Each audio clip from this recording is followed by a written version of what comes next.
So mga tol, kasado na po ang laban ng pambato natin sa middleweight division na si Wiljon Mindoro. Ngayong darating na June 5 na po ang kanyang laban sa Probox TV. Makakaharap po niya ang Mexican fighter na si Elias Espadas na gaganapin po sa Dallas, Texas. So magkakasabay po mga tol ang laban ni Mindoro at Casimero. Bagamat June 6 po ang laban ni Casimero sa Japan kontra kay Luis Nery, yan din po ang araw sa Amerika. Kung June 5 doon sa Amerika, June 6 naman po dito sa atin mga tol. Kaya magkakasabay po ang laban nila ni Casimero. Pero mukhang hindi naman po siguro magkakasabay ng oras yung laban nila. Sa umaga po kasi ang laban ni Mindoro, habang sa hapon naman po ang laban ni Casimero kasama itong si Kenneth Luber. Speaking of Kenneth Luber, naganap po kanina ang unang press ko nila ng makakalaban niyang si Michael Angelity ng US. Pero hindi naman po present yung kalaban niya sa press con.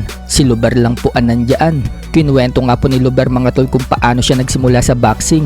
Piñalosa Boxing Gym lang daw talaga ang kanyang pinag-insayuhan. Nagpaalam nga daw siya kay Jerry Piñalosa na kahit na maglinis na lang daw siya sa gym, makapag-training lang daw siya ng libre. Hanggang sa makitaan daw siya ng potensyal ng Piñalosa family at hindi siya pinabayaan. Laking bless nga din daw sa kanya itong si Coach Jonathan Piñalosa noong nabubuhay pa. Pinag-champion daw siya. At hanggang ngayon, malaki ang pasasalamat niya sa buong family Piñalosa dahil mapapalaban na siya ngayon sa title eliminator sa IBF Bantam. Sa kabilang banda naman mga tol, puspusan na po ang pag-iinsayo ni former 3 Division World Champion General Casimero. Kahit nasa water pole si Casimero, nagsha-shadow boxing pa rin siya. Wala pong pinipiling lugar si Casimero, basta naisipan niya mag-insayo, mag-iinsayo siya. At kung matatandaan, nabanggit po ni Luis Nery na pupuntahin nito ang bodega ni Casimero dahil sa tingin ni Nery, mahina si Casimero sa bodega. Kaya naman sinisigurado ngayon ni Casimero na hindi tatalab ang mga body shot sa kanya ni Nery. Pinatibay na po kasi ni Casimero ang bodega niya. Sa katunayan, nagpapasuntok nga ito sa bodega.